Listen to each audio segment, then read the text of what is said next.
Hello and welcome all of you. This is our first class in the topic of Constitution in the subject of Constitution of India. For the judiciary aspirants as well as for the aspirants of executive administrative services, this video lecture will be very much useful. Start करते हैं हम आज की class में हम preamble को discuss करेंगे पूरा डिटेल में. The constitution of India this was formed in 2 years 11 months and 18 days. हमारे संविधान को बनने में कुल मिलाकर 2 साल 11 महीने और 18 दिन का समय लगा और इसमें total we do have 395 articles, 22 parts, 12 schedules.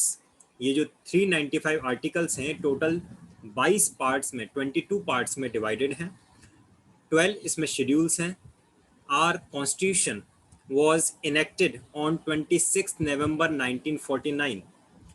ये जो डेट है इस डेट को हमारा संविधान बनके तैयार हो गया था और इस तारीख को संविधान दिवस के रूप में अभी भी मनाया जाता है. हर वर्ष 26 नवंबर को संविधान दिवस के रूप में हम मनाते हैं. 26 नवंबर 1949 is the date of enactment of the constitution of India. लेकिन इस कॉन्स्टिट्यूशन को हमने एनफोर्स किया था on 26 January 1950 which is celebrated as Republic Day, जिसे हम गणतंत्र दिवस के रूप में मनाते हैं. तो ये दोनों ही तारीखें याद रखना आपके लिए ज़रूरी है. इसके अलावा 3 तारीखें और ऐसी हैं जो आपको याद रखनी चाहिए. वो हैं 9th December 1946, 11th December 1946 and 13th दिसंबर 1946. क्यों ज़रूरी है इन तारीखों को याद रखना? देखिए, जो सबसे पहली कॉन्स्टिट्यूएंट असेंबली, आपको ये तो पता ही है कि कॉन्स्टिट्यूएंट असेंबली फॉर्म हुई थी और कॉन्स्टिट्यूएंट असेंबली ने हमारे संविधान को बनाया है. हमारी कॉन्स्टिट्यूएंट असेंबली की जो फर्स्ट सिटिंग हुई थी वो हुई थी 9 दिसंबर 1946 को, जो कि डॉक्टर सच्चिदानंद सिन्हा की अध्यक्षता में हुई थी. He was the president, he was chosen as the chairperson for that first day meeting. उसके बाद में 11 दिसंबर 1946 को हमारी सेकंड मीटिंग हुई, जब हमने डॉक्टर राजेंद्र प्रसाद को प्रेसिडेंट चूज किया और डॉक्टर एच.सी. मुखर्जी को वाइस प्रेसिडेंट चूज किया. इसके बाद में जो थर्ड सिटिंग हुई वो हुई थी 13 दिसंबर 1946 को, जबकि जवाहरलाल नेहरू ने ऑब्जेक्टिव रेजोल्यूशन प्रेजेंट किया था. और ये वही ऑब्जेक्टिव रेजोल्यूशन है जिससे हमारा प्रियम्बल आता है. प्रियम्बल को जो आज हम प्रस्तावना या प्रियम्बल के फॉर्म में जिसे हम देख रहे हैं, यही ऑब्जेक्टिव रेजोल्यूशन उद्देश्य प्रस्ताव के रूप में प्रेजेंट किया था in the constituent assembly in the third meeting by Pandit Jawaharlal Nehru. और उसके बाद में इसकी कंटिन्यूस सिटिंग्स होती रहीं कॉन्स्टिट्यूएंट असेंबली की. फाइनली 26 नवंबर 1949 को हमारा संविधान बनके तैयार हुआ. आइए इसके प्रियम्बल के बारे में और कुछ चीज़ें जानते हैं. प्रियम्बल में अभी तक जो अमेंडमेंट हुआ है उस अमेंडमेंट के थ्रू इसमें 3 शब्द नए जोड़े गए. 42nd अमेंडमेंट 1976 में जो हुआ था उससे इसमें सोशलिस्ट एंड सेक्युलर और इंटीग्रिटी, ये 3 शब्द नए जोड़े गए 42वें संशोधन के द्वारा.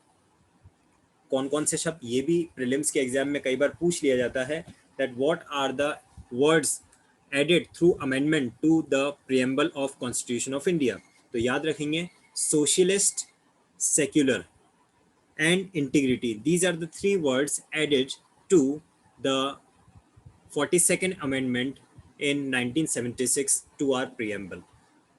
ये याद रखना ज़रूरी है कि 42nd अमेंडमेंट जो है वो 1976 में हुआ था. उसको याद रखने का सिंपल सा एक तरीका है कि आप देखिए 42nd यानी कि 4 + 2, 42 का आप 4 + 2 कीजिए तो 4 + 2 कितना होता है, 6 होता है. तो बस इसी से आप याद रखेंगे. दैट इज़ 1976 का लास्ट क्या है, 1976 में भी लास्ट में 6 है. तो 42nd amendment was taken place in 1976. 42nd amendment के थ्रू सोशलिस्ट, सेक्युलर और इंटीग्रिटी, ये 3 शब्दों को नया जोड़ा गया था हमारे संविधान में. चलिए शुरू करते हैं आगे और इसके बारे में कुछ और चीज़ें जानते हैं. We the people of India having solemnly resolved to constitute India into a sovereign, socialist, secular, democratic republic। तो ये जो शब्द हैं इसमें सबसे ज़्यादा इम्पोर्टेंट है वो क्या है, we the people of India. क्यों? क्योंकि ये बताता है कि हमारे देश को, हमारे संविधान को उसकी पावर कहाँ से मिलती है। तो हमारे देश को, हमारे संविधान को पावर मिलती है हमारी ही जनता से। ये संविधान किसने बनाया? हमारी जनता ने बनाया, द पीपल ऑफ इंडिया ने। किसके लिए बनाया? पीपल ऑफ इंडिया के लिए बनाया। सो स्टार्टिंग से हमें पता चलता है that is from where our constitution derive its power, we derive its power from the people of the country. We the people of India having solemnly resolved to constitute in India into a sovereign, संप्रभु देश, जिसपे किसी और देश का शासन नहीं होगा, जिसपे किसी और देश का रूल नहीं चलेगा, जो रूल होगा हमारी ही जनता का होगा। सोशलिस्ट, जहाँ पे जो भी नियम बनेंगे, जो भी काम किए जाएंगे वो जनता की भलाई के लिए किए जाएंगे। सेक्युलर, धर्मनिरपेक्ष, किसी प्रकार के जाति या धर्म के रूप में भेदभाव नहीं किया जाएगा। डेमोक्रेटिक, डेमोक्रेटिक यानी कि जो सरकार है उसे जनता में से चुना जाएगा, जनता के द्वारा, जनता के लिए और जनता से ही सरकार को चुना जाएगा। रिपब्लिक यानी कि गणतंत्र, हमारे जो देश का की सरकार है या जो देश का प्रमुख व्यक्ति है, प्रेसिडेंट है, जो हेड ऑफ द स्टेट है, वो अनुवांशिक नहीं होगा बल्कि वो जनता में से ही चुना जाएगा। यहाँ पे ऐसा नहीं है कि एक प्रेसिडेंट है और उसका बेटा भी प्रेसिडेंट बनेगा या जो राजा है उसका बेटा राजा बनेगा। रिपब्लिक है यानी कि यहाँ पे जनता का राज है, गणतंत्र है। And to secure to all its citizens justice, liberty and equality. Justice किस तरह का? Justice of social, economic and political. ये जो यहाँ पे वर्ड्स आ रहे हैं ना, ये सभी वर्ड्स आप देखेंगे कि हमारे कॉन्स्टिट्यूशन में आगे भी हम डिस्कस करेंगे, या तो फंडामेंटल राइट्स में या डायरेक्टिव प्रिंसिपल्स में, कहीं ना कहीं आपको ये सारे वर्ड्स देखने के लिए मिल ही जाएंगे। जैसे कि अगर हम बात करें तो जस्टिस की बात होती है, सोशल जस्टिस की या इकोनॉमिक जस्टिस की हम बात करें तो सेक्शन 17, सॉरी आर्टिकल 17 और आर्टिकल 18, आर्टिकल 17 जो बताता है किसी तरह का भेदभाव नहीं किया जाएगा, अनटचेबिलिटी को, अबॉलिशमेंट ऑफ अनटचेबिलिटी। आर्टिकल 18 बताता है सभी तरह की पदवियों का अबॉलिश किया जाना, यानी किसी भी तरह के टाइटल नहीं दिए जाएंगे। उसके अलावा बात करें अगर लिबर्टी की, तो किस तरह की लिबर्टी, कौन सी स्वतंत्रता मिल सकेगी? Liberty of thoughts, expression, belief, faith and worship, यानी कि विचारों की स्वतंत्रता होगी और विचारों को व्यक्त करने की स्वतंत्रता होगी। तो जब हम बात करें liberty of thoughts and expression, तो आर्टिकल 19 हमें थॉट और freedom of thought and expression provide करता है।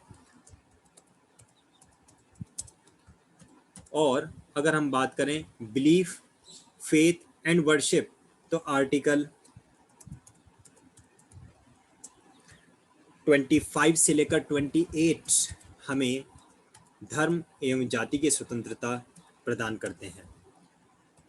तो जैसा कि मैंने बताया कि यहाँ पे जितने भी बातें कही गई हैं, शॉर्ट में एक एक शब्दों में जो कही गई हैं, उन सभी का डिटेल आगे के कॉन्स्टिट्यूशन में है, इसीलिए तो इसे प्रीएम्बल कहा गया है। और इसीलिए ये भी कहा जाता है कि जब कभी भी संविधान किसी बात के बारे में अगर मौन है, जब भी किसी विधि का हमें सारांश करना हो, जब किसी हमें लॉ का इंटरप्रिटेशन करना होता है, और तो उसके लिए क्या किया जाता है? Interpretation of law is always made in the light of constitution, in the light of preamble.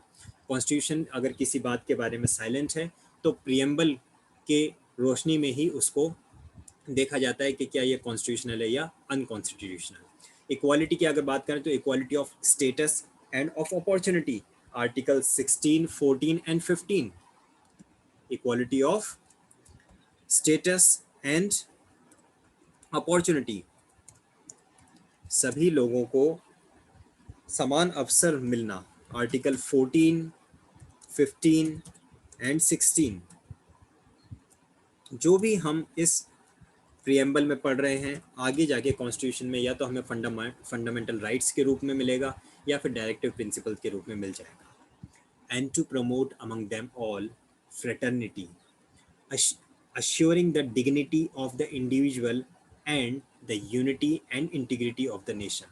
बहुत इम्पोर्टेंट है, कोई भी व्यक्ति, देश का कोई भी व्यक्ति हमारे भाईचारे को, हमारी शांति को और एकता को तोड़ने ना चाहे पाए, ये हमारे प्रियम्बल में लिखा गया।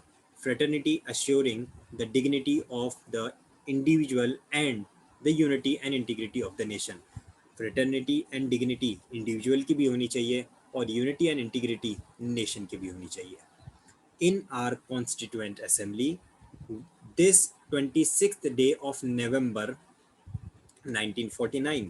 तो ये कौन सी डेट है? ये वही तारीख है जिस तारीख को हमारा संविधान बन के तैयार हुआ।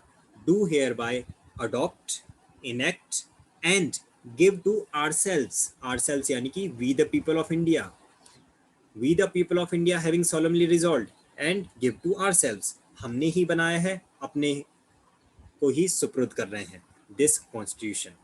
तो देखिए कितनी ही प्यारी लैंग्वेज इसकी लिखी हुई है और इस हर सेंटेंस, हर लाइन में से आपका प्रीलिम्स का एक क्वेश्चन बन सकता है। शब्द जो लिखे हैं आखिर में, adopt, enact and give to ourselves. अगर बात करें हम स्टार्टिंग के, तो वर्ड्स आपको याद रखने हैं, sovereign, socialist, secular, democratic, Republic.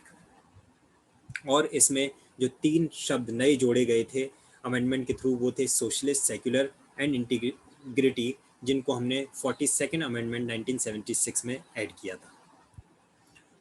Justice किस तरह का मिल सकेगा? Social, economic and political justice. आता है क्वेश्चन, इसका भी प्रीलिम्स में बनता है कि what kind of justice preamble provides. So social, economic and political. Liberty of किस तरह की मिल सकेगी? Liberty of thoughts and expression, belief, faith and worship. Equality किस बात की? समानता किस चीज़ की? समानता स्टेटस की और अपॉर्चुनिटी की। तो ये था एक short introduction, brief lecture about the preamble of the constitution of India. This was our first class. कल से हम आर्टिकल 1 से कंटिन्यू रखेंगे। डेली आप इसे ज़रूर से देखें और regular class, live regular class attend करने के लिए जो डिस्क्रिप्शन में मेल आईडी गिवन है उस पर आप मुझे कांटेक्ट कर सकते हैं। डेली मॉर्निंग में 6 बजे कॉन्स्टिट्यूशन की जूम एप्लीकेशन पे लाइव मीटिंग होती है, तो उसे भी आप ज्वाइन कर सकते हैं।